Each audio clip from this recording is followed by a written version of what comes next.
बिस्मिल्लाहिर्रहमानिर्रहीम। सब देखने वाले एक मरतबा दरूद पाक पढ़ रहे हैं। अल्लाहुम्मा सल्ली अला सय्यिदिना मौलाना मुहम्मद व अला आलिहि व सहाबिहि बारिक वसल्लम वसल्लु अलैहि। मैं हूँ एडवोकेट मोहम्मद आसिफ असलम और आप देख रहे हैं आसिफ ट्यूशन सेंटर चैनल। अपना ब्रीफ इंट्रोडक्शन के ताकि स्टूडेंट को ये एतबार आए कि जिससे हम लेक्चर ले रहे हैं क्या वो इतनी काबिलियत और इतनी एजुकेशन रखता है कि हमें लेक्चर दे सके। तो अल्हम्दुलिल्लाह ताला मैंने 5 MA किए हैं।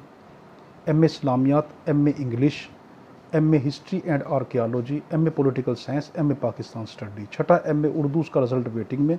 7वीं डिग्री IR एजाजी, 8वीं LLB, क्योंकि छठी डिग्री अभी उर्दू का रिजल्ट नहीं आया तो 60 डिग्रियाँ। उसके अलावा अल्हम्दुलिल्लाह ताला मैं गोल्ड मेडलिस्ट और सिल्वर मेडलिस्ट भी हूँ और तमाम डिग्रियाँ जो है वो पंजाब से हासिल की हैं। तो आज का जो हमारा लेक्चर है वो बहुत कीमती लेक्चर है। ये हमने एक नई सीरीज़ का जो है वो इब्तिदा इसकी की है कि ये फोरेंसिक साइंस के लेक्चर हैं। अगर फोरेंसिक साइंस के लेक्चर किसी या फोरेंसिक साइंस की इंफॉर्मेशन किसी वकील को नहीं है, वो फौजदारी प्रैक्टिस परफेक्ट तरीके से कर ही नहीं सकता। ये चैलेंज है, ठीक है। क्यों? उसको जब यही नहीं पता कि मेडिकल रिपोर्ट के अंदर ये लिखा है कि मार्जिन्स आर इन्वर्टेड, किनारे जो हैं ज़ख़म के वो अंदर की तरफ मुड़े हुए हैं। अगर उसको नहीं पता अंदर की तरफ मुड़ने का मतलब क्या होता है, उसका मतलब ये है कि जो कोई हथियार अंदर घोंपा गया है तो वो घोंपने का पॉइंट है, यानी पॉइंट ऑफ इंट्रेंस है। और अगर किनारे वो कहता है कि आउटवर्डेड, तो वो उसका मतलब क्या है कि जो ज़ख़म जो था वो इतना गहरा ज़ख़म था और जो हथियार इतना जो है वो मोहलक किस्म का हथियार था और इतनी लंबाई में हथियार था कि वो जिस्म के आर पार हुआ, ठीक है। और परफोरेटेड वोंड्स आए। अब लिखा परफोरेटेड वोंड्स, अब वो कहेगा परफोरेटेड वोंड्स क्या, तो उसका मतलब क्या है कि ऐसा ज़ख़म के जिसके अंदर हथियार जिस्म के आर पार घुंप जाए, स्टैब वोंड के अंदर, ठीक है।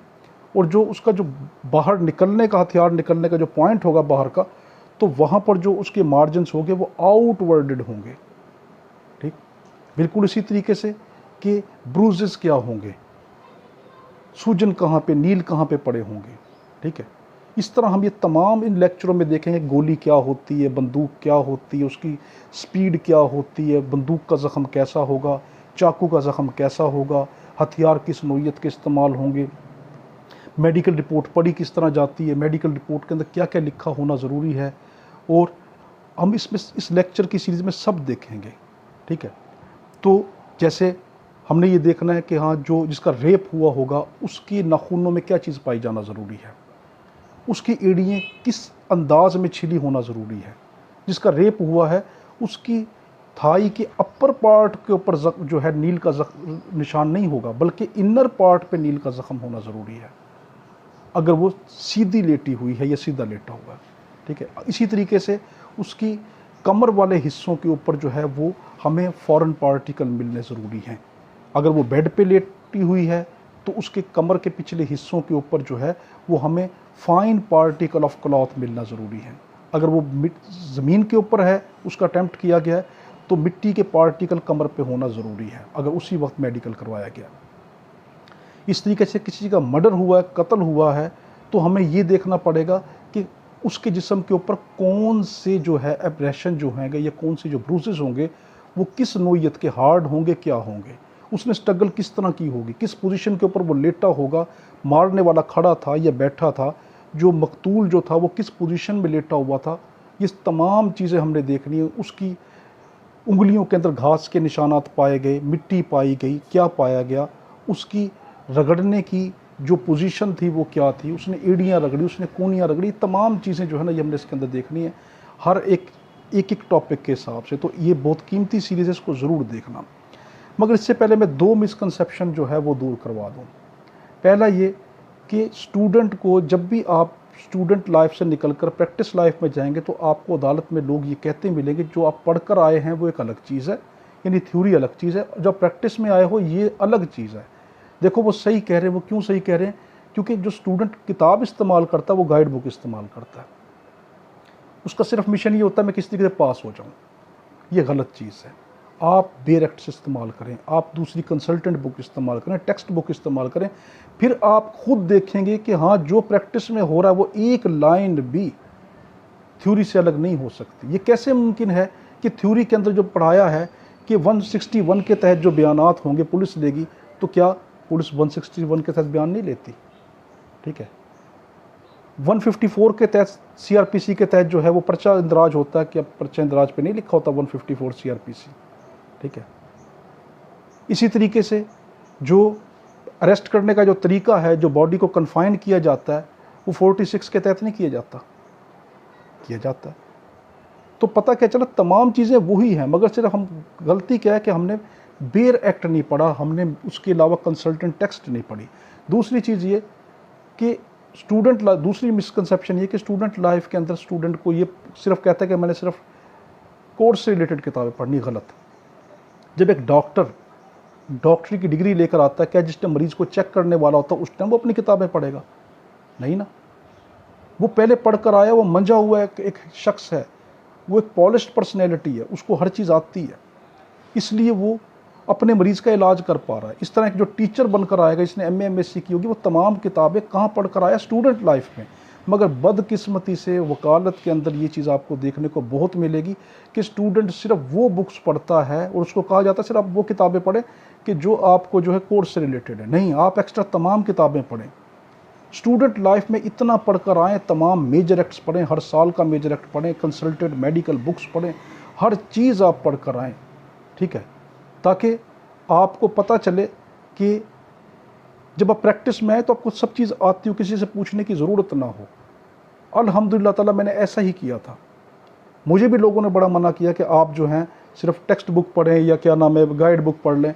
मैंने कहा नहीं, मेरे जहन में यही था कि जिस टाइम एक डॉक्टर पढ़कर आता है वो मंजा हुआ होता है, उसको आने के बाद नहीं पढ़ना, वो पहले पढ़ कर आएगा। फिर मैं एक टीचर था, 22 साल से मैं पढ़ा रहा हूँ, तो मुझे ये था कि नहीं, टीचिंग लाइफ के अंदर मैंने पहले पढ़ा है तो पढ़ा पा रहा हूँ ना। अगर मैं खुद पढ़कर नहीं आऊँगा, मैं किस तरीके से लड़ूंगा? फिर तो मैं किस्म का 5-7 साल तो मेरा सीखने में लग जाएगा। मैंने तमाम बुक्स पढ़ी, जो भी मेडिकल की बुक थी, जो फोरेंसिक साइंस की बुक थी, जो सिविल केसेस की थी, फैमिली केसेस की थी, फौजदारी केसेस की थी, तमाम पढ़ ली। हर साल का मेजर एक्ट पढ़ा, हर साल की इंडिया की बुक्स पढ़ी, पाकिस्तानी बुक्स पढ़ी, तमाम बुक्स पढ़ी।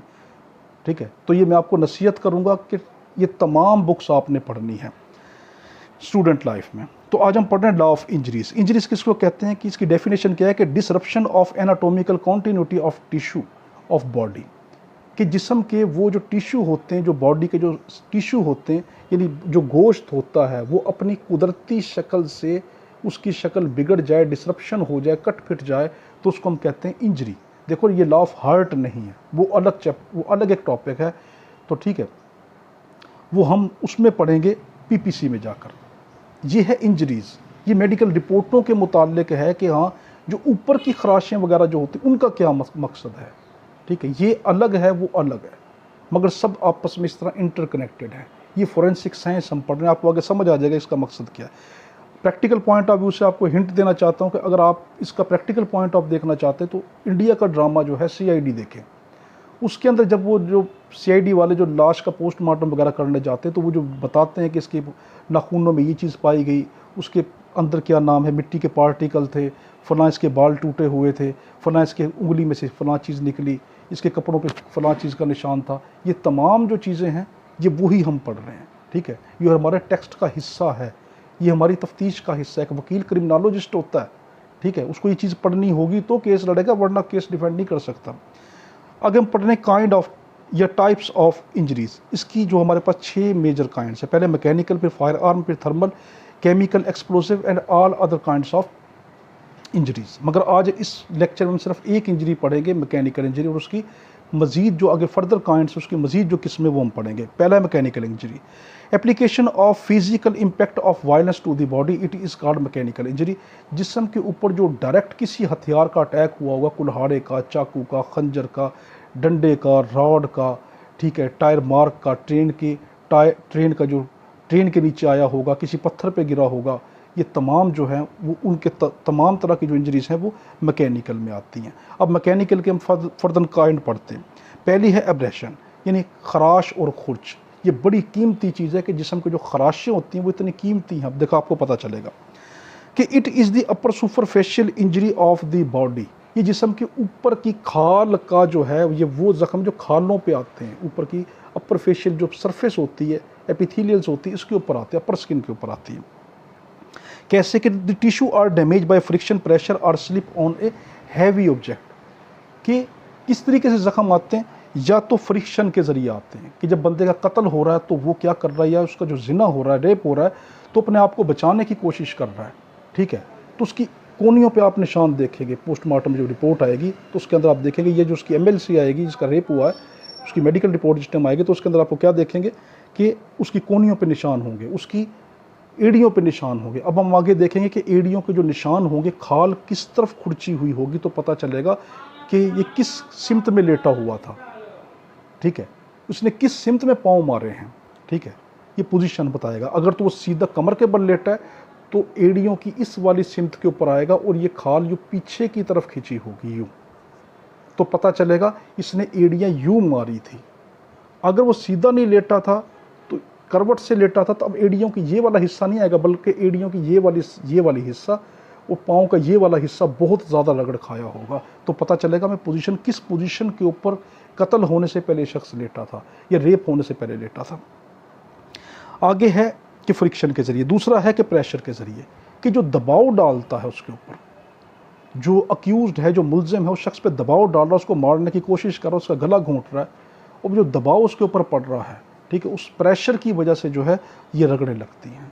ये जो रेप करने के लिए जो कोशिश कर रहा है, तो रेप के अंदर आप क्या देखेंगे, अगर वो जो विक्टिम है जिसका रेप किया जा रहा है, अगर वो सीधा लेटा हुआ है, कमर के बल यूँ लेटा हुआ है, ठीक है, तो आप क्या देखेंगे, उसकी थाई के इनर पोर्शन के ऊपर, यानी रान के निचले हिस्से पे आप नील का निशान ज़रूर देखेंगे अगर उसने स्ट्रगल की है तो।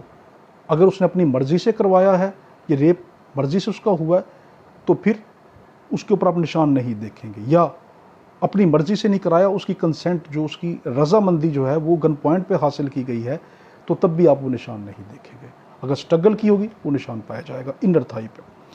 आगे है कि slip on the rough object, या वो शख्स अचानक उसको धक्का दिया गया, वो अपनी जान को बचा रहा था या अपने आप को रेप से बचा रहा था, तो क्या जब वो नीचे गिरा तो उस धक्के की वजह से उसकी कोनी नीचे जाके गिरी या उसका ये कंधा नीचे जाके गिरा, तो वहाँ पे खुर्च का निशान होगा।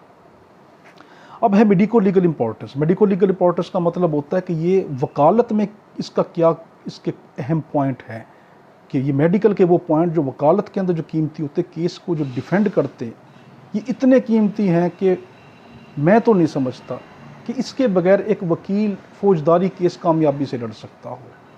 और क्लाइंट का हक है कि एक वकील को ये चीज़ आए ताकि वो उसको डिफेंड करे। फौजदारी केस है, मामूली चीज़ नहीं, किसी की ज़िंदगी मौत का मामला होता है। आगे है कि नेचर ऑफ क्राइम। पहला है कि मेडिको लीगल इंपॉर्टेंस की क्या है कि nature of crime can be detected, कि हम इसके ज़रिए ये देख सकते हैं कि जो जुर्म हुआ उसकी नोयत क्या थी, ठीक है, किस नोयत का वो जुर्म था। जैसे कि एरिया ऑफ एब्रेशन, कि हम देखेंगे कि जो खुर्च लगी है, जो खराश लगी है, उसका एरिया कौन सा है, किस हिस्से पर लगी है, ठीक है, कि मिसाल के तौर के ऊपर अगर उसकी इस वाले हिस्से पे लगी है, ठीक है, तो उसका मकसद क्या है कि वो इस पोजीशन पे लेटा हुआ होगा कत्ल से पहले या रेप से पहले। अगर इस वाले हिस्से पे लगी है तो उसका मकसद क्या है कि वो सीधा लेटा था, ठीक है, तो यानी कि एरिया ऑफ एब्रेशन बताता है, उसकी पोजीशन बताता है कि वो कत्ल होने से पहले जो ये वाला जो ज़ख्म है वो किस पोजीशन पे लेटा होगा, उसने जान कैसे बचाई होगी, या जिसका रेप हुआ है वो कैसे लेटी हुई थी या लेटा हुआ था जिसका रेप हुआ उस विक्टिम का। फिर आगे है कि शेप ऑफ एब्रेशन, कि जो शेप ऑफ एब्रेशन है it can also be use to detect the crime. उसकी शक्ल हमें बताएगी वो किस नोयत, किस शेप का जो है वो एब्रेशन है, ये जो रगड़ आई है वो किस तरह की है, ठीक है। अगर वो रगड़ यूं है, गोल है, कोनी के ऊपर गोल रगड़ है, ठीक है, तो उसका मकसद क्या है कि उसने उसके हाथ हिलने नहीं दिए, हाथों पे प्रेशर था, मुल्जिम ने विक्टिम के हाथों पे प्रेशर डाला हुआ था और उसको हिलने नहीं दे रहा था, वो फिर क्या वो यूं ही ऐसा ऐसा यूँ घुमाता जा रहा था उसको। ये फिर है कि डिग्री ऑफ डैमेज, कितना हिस्सा डैमेज हुआ है। अगर मामूली से हिस्सा डैमेज हुआ तो उसका मकसद है कि जो विक्टिम था, जिसका रेप या कत्ल हुआ, जिस पर कोई लड़ाई झगड़ा हुआ, उसने कम मज़ामत की थी, कम कोशिश की थी। अगर हैवी उसका हिस्सा डैमेज हुआ है तो उसका मकसद उसने अपनी पूरी जान लड़ा दी थी। आगे है कि मैनर ऑफ एक्वायर्ड एब्रेशन। इन तमाम जो ऊपर हमने चीज़ें पढ़ी, इससे हमें ये पता चलता है कि किस अंदाज में उसको ये ज़ख्म आए हैं, उसने ऐसा किस तरीके से कोशिश की होगी और उसके ऊपर हमला किस तरह का हुआ कि जिस तरह के जो ज़ख्म आए। आगे है कि श्योर साइन ऑफ स्ट्रगल, कि ये पूरा एक पक्का, ये जो रगड़े हैं ये पूरा एक सबूत हैं कि नहीं इस शख्स ने अपनी मज़ामत की। फॉर एग्ज़ाम्पल एक लड़की है, ठीक है, वो ये कहती मेरा रेप हुआ है, और जब उसकी मेडिकल रिपोर्ट पढ़ी जाती है तो वो कहती मैंने बड़ी मज़ामत की थी, मैंने फ़लाँ किया था, मैं फ़र्श पे लेटी हुई थी और मुझ पर इस तरह अटेम्प्ट ऑफ रेप हुआ, मैंने बड़ी कोशिश की, और उसकी ना तो किसी हिस्से पे कोई खराश पाई जाती है, ना किसी हिस्से पे ब्रूजेस हैं, कोई नील वगैरह पड़े हुए हैं, कुछ भी नहीं है। तो वो किस तरीके से वो कह सकती है कि मैंने क्या नाम, मैंने मज़ामत की थी? नहीं। और वो ये अगर उससे पूछा जाए जरा के दौरान कि बीबी आप ये बताएं कि क्या नाम है, आपने अपनी, उस शख्स ने आपको गन पॉइंट पे तो नहीं किया था, आपकी मर्ज़ी हासिल की थी या नहीं की थी? वो कहेगी नहीं, इसने कोई ऐसा वो नहीं कहा था, मैं अपनी जान बचा रही थी। तो फिर आपको निशान कैसे नहीं पड़े? आप ग्राउंड पे थी, आप फर्श पे थी, ठीक है। तो ये चीज़ें उसका मैनर बताती हैं कि श्योर साइन ऑफ स्ट्रगल है। आगे है इफ़ बिलोंग टू मर्डर। अब हम दो केस पढ़ेंगे इसके अंदर। पहला है अगर तो मर्डर हुआ होगा, कत्ल हुआ होगा, तो मैं क्या चीज़ पाई जाएगी कि हार्ड मार्क, अगर कत्ल हुआ होगा तो उसके जिस्म पे बड़ी शदीद खुरचों के निशान होंगे, क्योंकि अब उसने अपनी जान बचानी, अपनी पूरी जान लड़ा देगा। अगर जो रेप हुआ होगा कोई शख्स और वो बच गया होगा तो उसके निशान कम होंगे, और अगर एक शख्स का रेप भी हुआ है और उसका कत्ल भी हुआ है तो बड़े शदीद किस्म के उसको जो है ना वो हार्ड मार्क होंगे एब्रेशन के। आगे है कि foreign particle can be found, for example grass in nail, ठीक है, कि हम उसके, अगर तो उसका जो कत्ल हुआ है या उसका जो रेप हुआ है वो हुआ है ऐसी जिस जगह पर जहाँ पे घास थी, तो फिर हम उसके उंगलियों के अंदर जो है वो घास के निशान पाएंगे, कपड़ों पे घास के निशान पाएंगे, ठीक है। फिर कि soil particle can also B experience in the finger nails, कि हम उसकी जो उंगलियों के जो नेल हैं उसके अंदर हम मिट्टी के ज़रात भी पा सकते हैं अगर वो मिट्टी पे थी। अगर फॉर एग्जांपल एक जगह पर यह कहा गया कि किसी को फंसाने के लिए ऐसा किया गया कि एक शख्स की लाश, एक शख्स को कत्ल किया गया ऐसे जगह पर जहाँ पे जो कोई घास थी, मिट्टी थी, और उसके कपड़ों के ऊपर उसने स्ट्रगल के दौरान उसकी उंगलियों में मिट्टी पाई गई, कपड़ों पे मिट्टी पाई गई, और उस शख्स को जो क्या नाम है, जिन्होंने कत्ल किया है, जो मुलजिम थे, उन्होंने क्या किया, उसकी लाश को वहाँ से उठाया और किसी शख्स को फंसाने के लिए किसी के घर के बेडरूम में डाल दिया, ठीक है। और जल्दी के अंदर वो ये करना भूल गए कि उसकी मिट्टी के साफ़ करते, उसके कपड़े चेंज कर देते या उसके जिस्म को अच्छे तरीके से क्लीन आउट करते। तो अब जब मेडिकल रिपोर्ट आई तो उसके अंदर ये आया कि उसके कपड़ों पे घास के निशानात हैं, उसके कपड़ों में मिट्टी के निशानात हैं, तो ये श्योर साइन है कि कत्ल यहाँ पर नहीं हुआ, कत्ल किसी और जगह पे फंसाया इसको जा रहा है।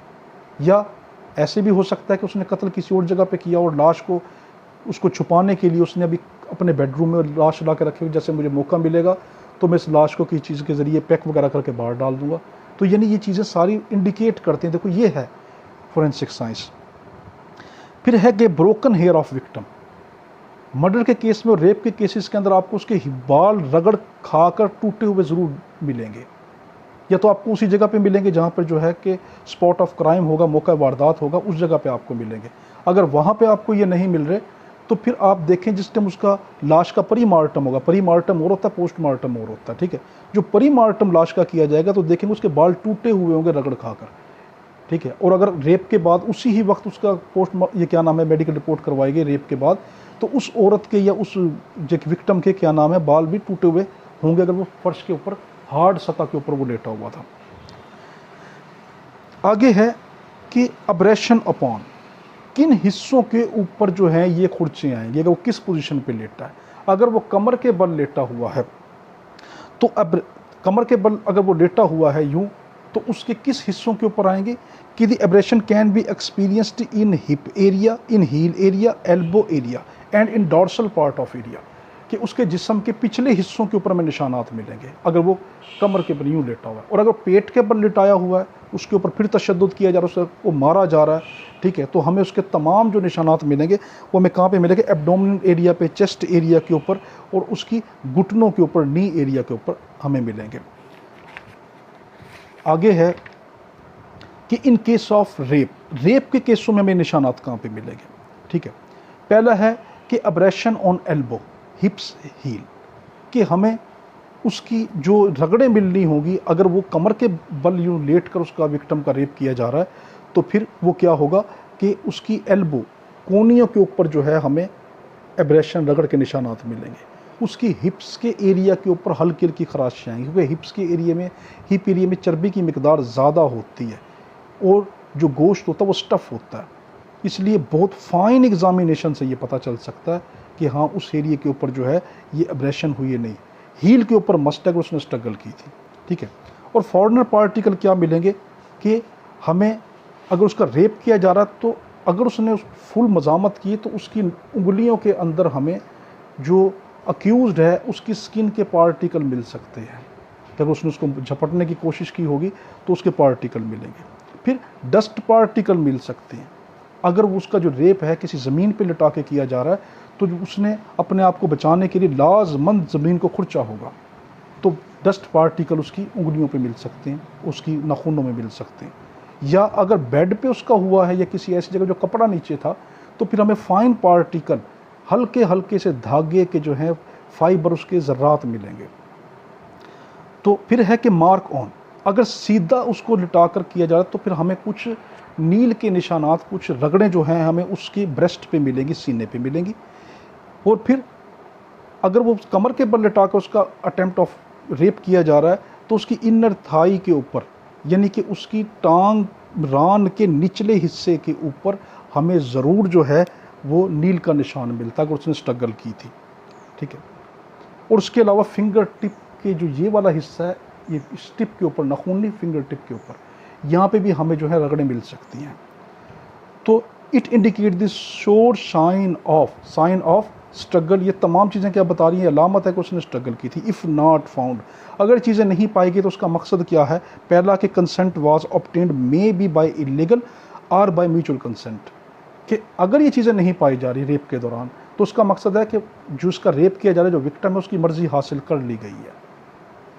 मर्ज़ी दो तरीके से भी हो सकती है, एक तो गन पॉइंट पर उसको कहा गया हो या कोई और उसको कोई डराया धमकाया गया हो, इलीगल थ्रेट दी गई उसके ज़रिए भी, या फिर किसके ज़रिए से, म्यूचुअल कंसेंट, कि उसने रेप तो अपनी मर्ज़ी से उसका हुआ, दोनों की म्यूचुअल कंसेंट शामिल थी, बाद में उसने किसी चीज़ की डिमांड की होगी तो उसने इल्ज़ाम लगाने के लिए उसको क्या कहा, जी ठीक है जी इसने मेरा रेप किया, और उसने कहा इसने मैंने फुल स्ट्रगल की थी। जब फुल स्ट्रगल की तो आपके जिस्म पे निशान क्यों नहीं पाया गया, मेडिकल रिपोर्ट में कि निशान ही नहीं है। तो ये चीज़ें बड़ी कीमती हैं आपका केस डिफेंड करने के लिए। आगे है कि मार्क ऑन बोनी एरिया, अगर स्ट्रगल हुई है किसके अंदर, मर्डर में, कत्ल में और रेप में, तो मस्ट है जहाँ जहाँ पर हड्डी का बोनी एरिया होगा, ठीक है, जैसे ये कोनिया है, ये वाला हिस्सा है, ये शोल्डर है, ठीक है, तो इन हिस्सों के ऊपर आपकी जो क्या नाम है, आपकी हील्स हैं, आपके घुटने, नीज़ हैं, इन तमाम हिस्सों के ऊपर जो आपकी एब्रेशन हो सकती हैं, ठीक है। तो यानी बोनी एरिया पे ज़रूर आते हैं, क्योंकि जो बोनी एरिया होता है वो हार्ड होता है, और जहाँ पे भी बोनी एरिया होता है वो वाला हिस्सा जब जैसे ज़मीन से जाकर टकराता है, ये हार्ड चीज़ से टकराता है तो वो फौरी ही खुरच आ जाती है। आगे है कि डायरेक्शन ऑफ स्ट्रगल, ये रेप का भी हो सकता है और क्या नाम है, ये मर्डर का भी हो सकता है। Can be detected by examining the assembling of the skin upper facial debris at a single point, कि क्या, अब हमने देखना है कि उसका जो रेप हुआ था उसकी सिमत क्या थी, वो कैसे लेटा हुआ था, ठीक है। अगर तो वो कमर के बल लेटा था तो उसने एड़ियाँ यूं की हैं, देखो यूं रगड़ रहा है, तो उसका जो गोश्त है ना वो इकट्ठा इस तरफ हो रहा है, ठीक है, जो यानी खाल इकट्ठी हो रही है वो इस तरफ हो रही है। तो जो खाल इकट्ठी होगी ये भी हमें बताती है, जिस तरह कोनियों की खाल यूं इकट्ठी हो रही है, ठीक है। ऊपर की तरफ जा रही है, तो ये खाल बताएगी कि उसने किस डायरेक्शन में लटाकर उसके साथ जो है कत्ल किया गया, उसका रेप किया गया। अगर उसके कोनियों पे जोर है और वो कोनियों पे जोर देकर वो ऊपर नीचे नहीं कर रहा और वो यूँ गोल गोल घुमा रहा है, तो गोश्त जो है वो सर्कल हिस्से के अंदर इकट्ठा हो रहा होगा, ऊपर खाल नहीं चढ़ी होगी, बल्कि गोश्त सर्कल हिस्से में इकट्ठा हो रहा है। आगे है कि टिथ मार्क्स, हमें इस दौरान टिथ मार्क्स भी हमें देखे जा सकते हैं, क्योंकि जब बंदा अपनी जान बचा रहा होता है कत्ल के मामले में या रेप के मामले के अंदर, तो वो अपने आप को सेव कर रहा होता है, तो हमें टिथ मार्क देखे जा सकते हैं। ये टिथ मार्क सर्कुलर भी हो सकते हैं, एलिप्टिकल भी हो सकते हैं, ठीक है। कि अगर उसने एक जगह पे दांत गाड़ रखे होंगे, ठीक है, तो ऊपर वाले दांत और नीचे वाले दांत बराबर तादाद में उसके एक ही जगह के ऊपर जो ना गोल मार्क्स आएंगे। अगर वो मार्क को वो करके खींच रहा है, ठीक है, यानी वो अपनी तरफ खींच रहा है शख्स, या वो दूसरा शख्स अपनी हाथ को छुड़वा रहा है, तो लॉन्गिट्यूडनल मार्क आएंगे।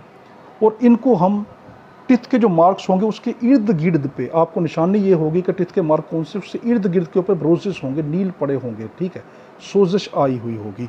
कहाँ पे? जहाँ पे टिथ का मार्क होगा वहाँ पर नहीं, जो टिथ के मार्क के दरमियान में जो स्किन होगी वहाँ पे सोजिश होगी, ठीक है। यानी टिथ का मार्क, एक फॉर एग्जांपल ये देखें, एक टिथ का मार्क ये, एक टिथ का मार्क ये, एक ये। अब इनके ऊपर सोजिश नहीं आई, ये दरमियान वाले जो हिस्से ना यहाँ पे सोजिश होगी, ठीक है। तो इसका अल्ट्रा वायलेट और इंफ्रारेड ग्राफ जो है ये हमें बहुत सी मालूमात दे सकता है। इसके अलावा सलाइवा पाया जाएगा, अगर उसने टिथ मार्क किए होंगे तो ज़ख्म के इर्द गिर्द जो है विक्टिम का जो है वो थूक पाया जाएगा। अब ये पता चलता है कि जो ये रगड़ें आई हैं ये मौत से पहले की है या मौत के बाद की, ये क्या निशानी है। अगर तो रगड़े आई हैं मौत से पहले की, तो assembling of blood tissue can be experienced, हम वहाँ पर खून के जो ज़र्रात हैं उनको महसूस कर सकते हैं, ठीक है। खून के ज़र्रात इकट्ठे हुए पड़े होंगे, प्लस इन्फ्लेमेशन हुई होगी। अगर वो शख्स ज़िंदगी की हालत में उसको वो पड़ी थी तो उसकी सोजिश ज़रूर होगी। अगर मरने के बाद किसी ने गुमराह करने के लिए उसको कट के निशान लगा दिए, उसको खुर्चें लगा दी, तो उसके अंदर ना तो सोजिश होगी उसके ज़ख्मों में, ठीक है, क्योंकि सोजिश कब होती है? जब इंसान ज़िंदा होता है। और प्लस उसके इर्द गिर्द जो है वो जो खून जो है वो इकट्ठा नहीं हुआ होगा, यानी क्लॉट की शक्ल में असेंबलिंग नहीं हुई होगी, यानी ब्लड सेल असेंबल नहीं हुए होंगे, इकट्ठे नहीं होंगे। तो आगे है कि dead body expose to insects, when dead body expose to insects then bite mark can be found near the eye, posterior lips, ear, armpit, anus, scrotum. They indicate that these marks are not the mark of a human being, but it is caused by the exposed to the insect. कि अगर लाश को मारने के बाद किसी जंगल में फेंक दिया, किसी ऐसी जगह पे फेंक दिया, तो वहाँ पर हम देखेंगे कि ये जो निशानात जिस्म पे इन हिस्सों में पाए जाएंगे, नाक के गिर्द, होंठों के इन हिस्सों के ऊपर, कानों के गिर्द, आँखों के इन हिस्सों के ऊपर, ठीक है, बगलों के अंदर, ठीक है, सक्रोटम यानी जो मेल का जो टेस्टिस होता है, जेनिटल एरिया होता है उसके सक्रोटम की तरफ, और उसके बाद एनस, ठीक है, जो एनस का जो पॉइंट होता है कि पखाने वाली जो जगह होती है उस जगह के ऊपर भी उसको निशानात पाए जाएंगे। ये निशान क्या ज़ाहिर करेंगे कि लाश को ये निशान मारने वाले ने नहीं डाले, क्योंकि ये निशान वो हैं जो इंसेक्ट ने खाया होगा, ठीक है। और ये हनी कॉम्ब स्ट्रक्चर देंगे कि शहद के मक्खी की छत्ते की तरह के निशानात होंगे ये। तो इससे पता क्या चलता है कि ये निशानात जो हैं, यानी ये लाश जो थी ये इंसेक्ट के पास पड़ी रही होगी। आगे है एज ऑफ एब्रेशन, ठीक है, कि अब इसकी उम्र कैसे पता चलेगी कि ये जो निशान आया है ये अभी का है, ये पुराना है। फॉर एग्जांपल अगर विक्टिम आता है, वो कहता है कि मुझे अभी अभी क्या नाम है, इस शख्स ने मुझ पे हमला किया है, और जो निशान उसके पाए जाते हैं वो रेडिश ब्राउन है, हल्के हल्के सुर्ख और भूरे हैं, तो वो निशान तो 2 से 3 दिन के बाद आते हैं। ये ज़ख्म की नोयत तो 2 से 3 दिन के बाद, वो झूठ बोल रहा है, ठीक है। तो मैं कैसे पता चलेगा, उम्र पता कैसे चलेगी, ज़ख्म की उम्र क्या है, उसका टाइम क्या है, तो आपको टाइम भी खुद ज़ख्म बताता है। अगर तो वो ब्राइट रेड होगा तो वो फ्रेश निशान है, ठीक है। अगर बंदा कहता है मेरी अभी लड़ाई झगड़ा हुआ, फलां मुझे मसला पड़ा है, उसके निशानात देखें वो ब्राइट रेड होने ज़रूरी हैं, तो वो सच बोल रहा है। फिर फॉर्मेशन ऑफ रेड स्कैब, अगर उसके ऊपर हल्का सा सुर्ख रंग की तह जम गई है तो वो 12 से 24 घंटे के दौरान का ज़ख्म है, फिर रेडिश ब्राउन, अगर वो हल्का सा भूरा और रेड है तो वो 2 से 3 दिन का ज़ख़म है। आगे है कि न्यू ग्रोथ ऑफ एपिथीलियम, अगर उसके ऊपर खुरंड आ चुका है तो फिर क्या है, वो 4 से 7 दिन के दरमियान का ज़ख़म है। तो आज ये वाला हमारा क्या पोर्शन पूरा हुआ, ये हमारा एब्रेशन का पोर्शन पूरा हुआ। हम अगली चोट पढ़ते हैं, ब्रोसिस, दाग, नील, सूजिश, वो क्या है कि cause by the infiltration of blood into tissue. ये कब होगा कि जब ब्लड जो है, खून जो है, वो अंदर गोश्त की टिश्यू में, उसकी बाफ्तों में चला जाएगा। The weapon must be blunt in shape, जो हथियार इसमें इस्तेमाल हुआ होता है वो हमेशा बग़ैर धारी का, यानी तेज़ धार हथियार इस्तेमाल नहीं होगा, ब्लंट होगा, यानी वो हथियार धारदार नहीं होगा, उसकी तेज़ धार नहीं होगी। मिसाल के तौर पर रॉड, स्टिक, रॉकी ऑब्जेक्ट, ठीक है, ये चीज़ें इसमें इस्तेमाल हो सकती हैं। आगे है कि मे बी फाइट मार्क, ये जो निशान होता है ज़ख़म, ये चोट, लड़ाई झगड़े के भी निशानात हो सकते हैं, किसी ने किसी को डंडा मारा, मुक्का मारा, ठीक है, तो ये फाइट मार्क भी हो सकते हैं। May caused by under the weight pressure, ये किसी को नीचे दबाने की वजह से, किसी ने किसी को दबा दिया, 3-4 बंदे उस पर चढ़ गए, या उसको किसी ऑब्जेक्ट के नीचे, किसी वजन के नीचे दबा दिया, तो उसकी वजह से भी नील पड़ सकते हैं, ठीक है। ये प्रेशर इतना डाला कि हड्डी वाले हिस्सों के ऊपर प्रेशर पड़ रहा है, तो वहाँ पर ये नील पड़ सकते हैं। आगे है कि इफ समाल, अगर वो निशान छोटे एरिए पे हैं और थोड़ा नुकसान हुआ है तो क्या हुआ होगा। स्मॉल वेन्स आर ब्रोकन, इसका मतलब क्या है कि अगर निशान थोड़ा है तो खून की थोड़ी नालियां टूटी हैं। इन्फ्लेमेशन में बी एक्सपीरियंस्ड इन इट, कि इसके हम गिर्द हम सोजिश देखेंगे। आगे है कि ब्लूइश अपीयरेंस इज़ फाउंड, कि उसके गिर्द नीले रंग की जो है वो निशानात पाए जाएंगे। ये आपको क्या बताने कि ज़ख़म छोटा है, ठीक है। It is called ecchymosis in medical term, medical की ज़ुबान में इसको एक्कीमोसिस कहते हैं। यानी जहाँ पे मेडिकल रिपोर्ट में एक्कीमोसिस का लफ्ज़ लिखा होगा तो आप क्या समझ जाएंगे, देखो आ रहा है ना, पता चल रहा है कि हाँ फोरेंसिक साइंस कितनी इंपॉर्टेंट है, कि मेडिकल रिपोर्ट में लिखा है एक्कीमोसिस। अब आप कहें एक्कीमोसिस क्या है, डिक्शनरी इंग्लिश को उठा कर देखेंगे उसमें पता नहीं चलेगा, ठीक है।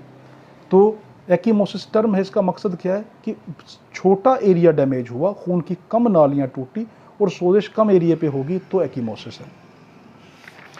उसके अलावा अगर बड़ा हिस्सा टूटा होगा खून का तो फिर कि major blood vessels are broken down, ठीक है, खून की बड़ी नालियाँ टूटी होंगी। Assembling of blood clot can be found, कि वहाँ पर जो खून जो है ना वो ब्लड क्लॉट यानी खून काफ़ी मिकदार के अंदर जमा हो गया होगा। इट इज़ कॉल्ड हेमाटोमा, इसको हेमेटोमा कहते हैं। यानी अगर उसमें लिखा कि हेमेटोमा इज़ एक्सपीरियंस्ड या हेमेटोमा इज़ फाउंड, अब इंसान देखेगा हेमेटोमा क्या है तो देखो पता चल गया ना। हेमेटोमा जब भी मेडिकल रिपोर्ट के अंदर हो या आपको डॉक्टर बताए जरा के दौरान इसको हेमेटोमा हुआ तो आपको क्या पता चलेगा, हेमेटोमा का मतलब क्या है, गोमड़ हो गया, ठीक है, कि यानी उसको ज़्यादा ब्लड की वेसल टूटी थी, ज़्यादा जगह पे खून का क्लॉट इकट्ठा हुआ तो फिर हेमेटोमा। अब हमें कैसे पता चलेगा कि जो ब्रोजेस हैं यानी नील के सोजिश के निशानात, इसकी उम्र जो है यानी वो कब के हैं, ये नील कब ज़ाहिर होंगे, ठीक है, यानी ये नील कब ज़ाहिर होंगे, अब ये पढ़ रहे हैं, उसकी उम्र बाद में पढ़ेंगे कि वो किस टाइम के हैं। अभी पढ़ने के कितनी देर के बाद नील ज़ाहिर होता है, सोजिश ज़ाहिर होती है। कि if on A soft area the BroSis can be appeared during a few minutes, अगर कोई बहुत ही नरम हिस्से के ऊपर जो है हमें ये चोट लगी है तो हमें चंद मिनटों के अंदर नील पड़ जाएगा, चंद मिनटों के अंदर जो है सोजिश होना शुरू हो जाएगी। If on fleshy semi hard part so 1 to 2 hour can be taken, कि अगर ये कुछ गोश्त वाले हिस्से पे लगी है जो ज़्यादा सख्त भी नहीं है ज़्यादा नरम भी नहीं है तो 1 से 2 घंटा लगेगा नील पड़ने में और उस वो होने में।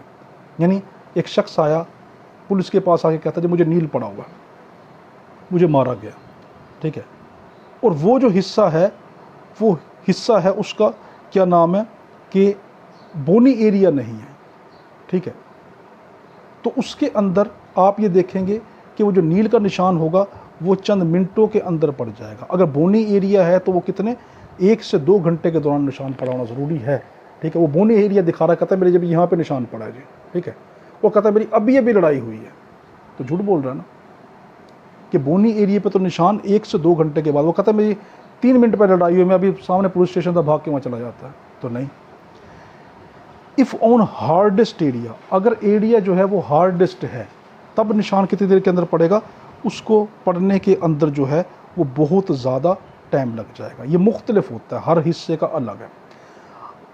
एक बड़ा कीमती पॉइंट, अगर खोपड़ी के किसी हिस्से पे कोई ज़ख़म लगता है ना, तो याद रखना निशान खोपड़ी पे नहीं पड़ता, बल्कि वो आँखों के गिर्द सोजिश आ जाती है, नरम हिस्सों पे सोजिश आएगी। ठीक है, अहम पॉइंट क्या, अगर किसी शख्स के आँखों के गिर्द कोई ज़ख़म हो तो लाजमी खोपड़ी पे चोट लगी। और आँखों पे वो कहे मुझे चोट नहीं, किसने नहीं मारी, मगर आप उसके आँखों के गिर्द जो है वो नील देख रहे हैं, सोजिश देख रहे हैं, इन्फ्लेमेशन देख रहे हैं, तो उसका मकसद क्या है, खोपड़ी पे उसको चोट कहीं ना कहीं पे मारी गई है। आगे है कॉन्सिक्वेंसेस, इसके नताइज क्या होंगे ब्रूजेस के। If minor in nature no fatal in case, तो अगर माइनर है तो it is a no case of fatalness, तो ये कोई ख़तरे का इलामत नहीं है। If large veins are damage and decomposition is started so it may cause death, अगर बहुत ज़्यादा रगें टूट चुकी हैं उसकी सोच से, इतना हैवी तरह की अंदरूनी चोट, यानी ये तमाम चोटें अंदरूनी चोटें हैं।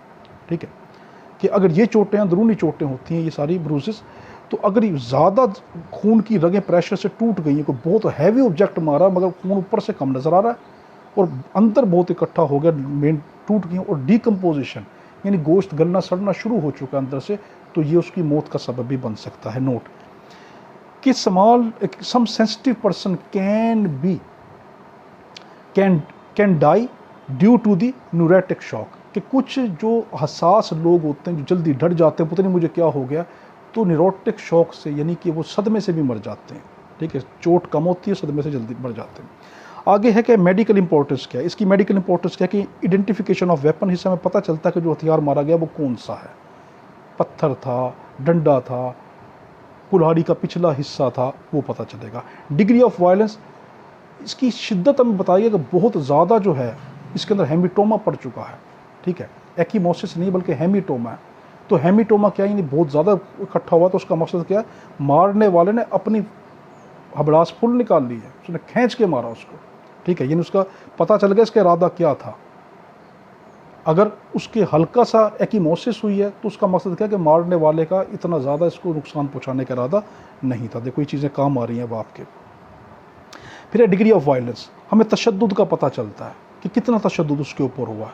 अगर एक्कीमोसिस है तो कम तशद्दुद, अगर हेमिटोमा हो तो ज़्यादा तशद्दुद। Determine the intention of accused.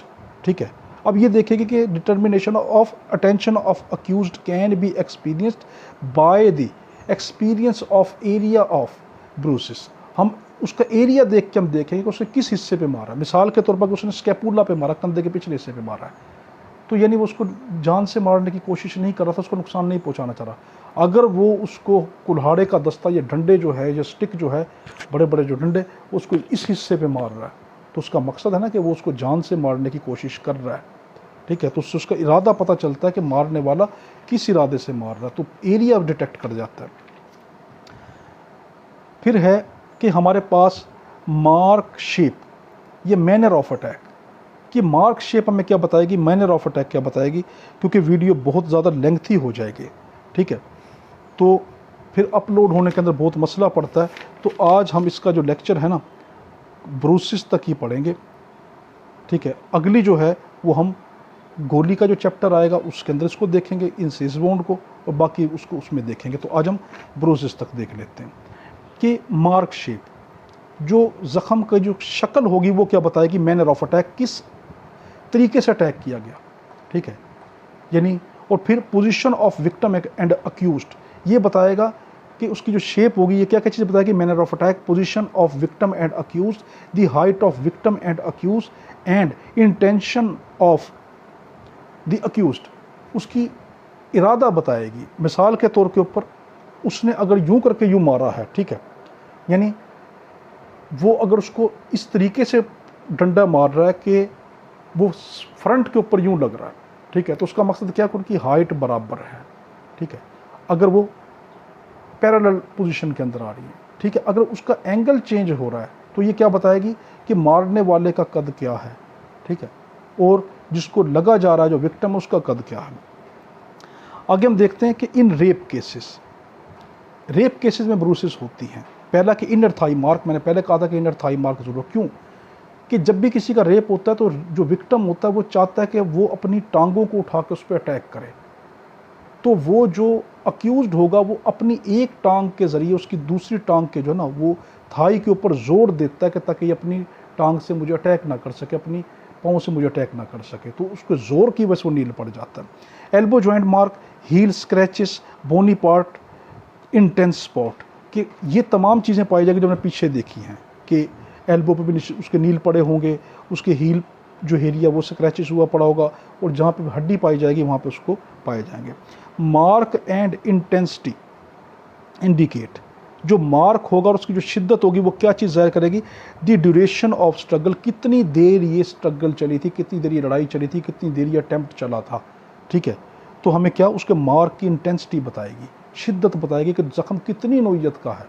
अगर हल्का सा है तो उसका मकसद क्या है कि थोड़ी देर के लिए इसके पे जो है ना वो तशद्दुद हुआ है। अगर बहुत ही गहरा है, ठीक है, हेमिटोमा पड़ता जा रहा है, तो उसका मकसद क्या है कि इस पर तशद्दुद ज़्यादा हो रहा है, उसको ज़्यादा बार बार एक हिस्से पे मारा जा रहा है, एक हिस्से पे बार बार प्रेशर डाला जा रहा है। कि bony structure are the body structure of accused and victim, ठीक है, कंपैरिजन, इसके ज़रिए से हम जो है ना मार्क के ज़रिए से ये भी देख लेते हैं कि उस शख्स का जो बॉडी का स्ट्रक्चर क्या है।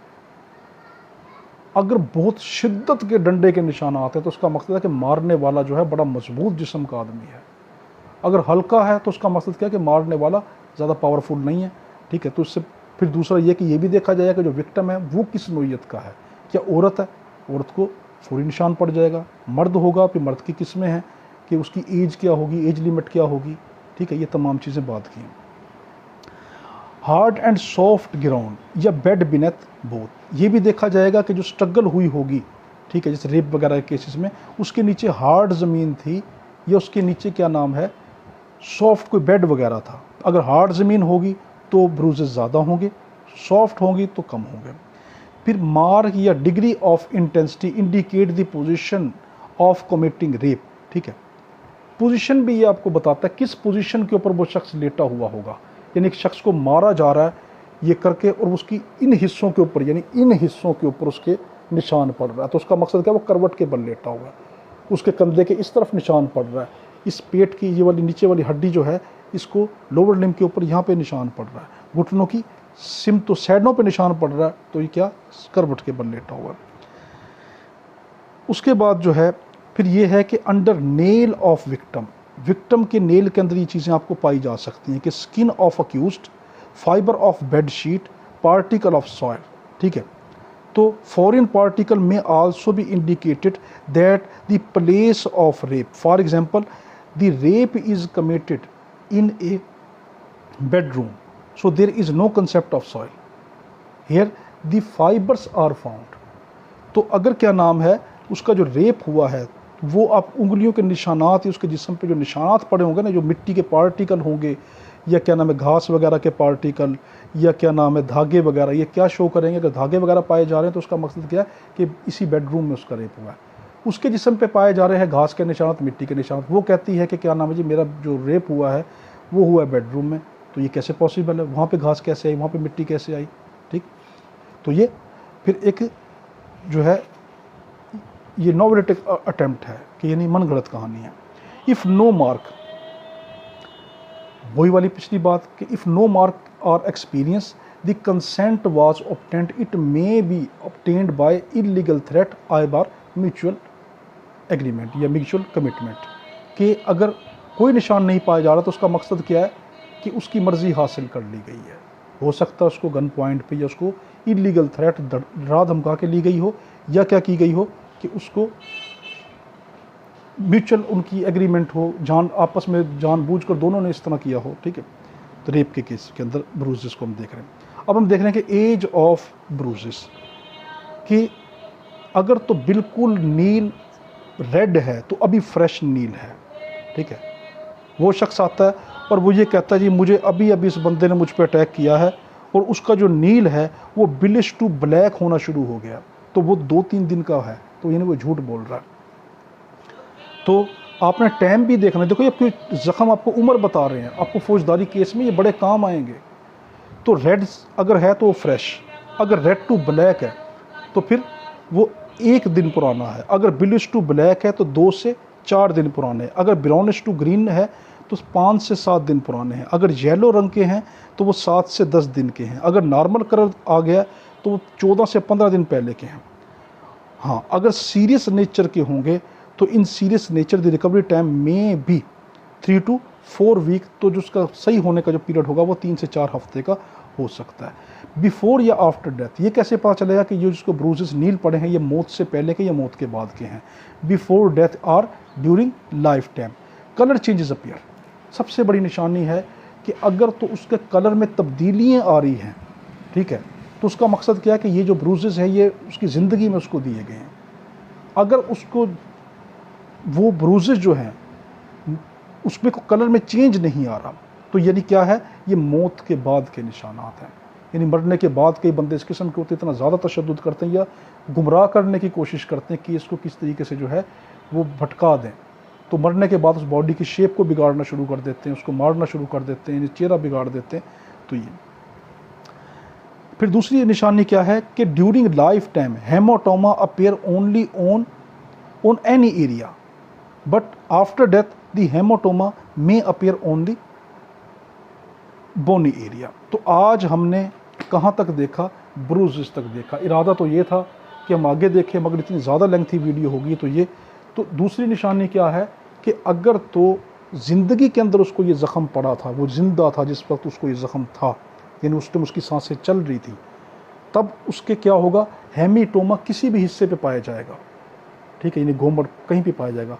अगर सिर्फ बोनी हिस्सों के ऊपर हेमीटोमा पाया जा रहा है, ठीक है, तो उसका मकसद क्या है कि ये हेमीटोमा बोनी हिस्सों के ऊपर जो है वो मौत के बाद पड़ता है। मौत के बाद बग़ैर हड्डी वाले हिस्सों पे हेमीटोमा नहीं पड़ सकता। तो देखो आज हमने क्या देखा कि फौजदारी केसेस में इनकी कितनी अहमियत है। अब अगले हम ज़ख़म देखेंगे उसमें किनारे किस तरह टूटे हुए होंगे, चाकू किस तरह लगा होगा, अंदर घोपा किस तरह गया होगा, खंजर कैसे मारा गया होगा, किस तरीके से कुल्हाड़े का ज़ख़म आएगा। फिर हम देखेंगे किनारे कैसे मुड़े हुए होंगे। कई ऐसा होगा आगे कि आपने खंजर तो एक मारा, यानी दाखिल होने का पॉइंट खंजर का एक ही है, मगर जब अंदर उसकी पोस्टमार्टम का रिपोर्ट आता है तो उसको पता चलता है सुराख 2 हुए पड़े, या सुराख 3 हुए पड़े, या सुराख 4 हैं। सुराख बाहर से 1 है, अंदर से सुराख 3-4 हैं। तो उसका मकसद क्या होगा, ठीक है, यानी बहुत सी डीप के अंदर हम इंशाल्लाह इसको लेके चलेंगे। तो मेरे भाई नसीहत यही है कि स्टूडेंट लाइफ के अंदर सब पढ़ लो ताकि बाद में किसी की मोहताज की ना हो। फिर आप सीनियर के पास जाएं, उनका एक्सपीरियंस हासिल करें। आपको भी एक्सपीरियंस कब आएगा? उम्र के साथ आएगा। एक्सपीरियंस उम्र के साथ आता है, नॉलेज किसी भी उम्र में आप ले सकते हो। तो आज तक का यहीं था। कोई क्वेश्चन हो, कोई कमेंट हो तो आप ज़रूर कर सकते हैं। हमारे में दुआ करना। अल्लाहुम्मा सल्ली अला सय्यिदिना मौलाना मुहम्मद व अला आलिहि वसल्लम वसल्लु अलैहि। अल्लाह हाफ़िज़।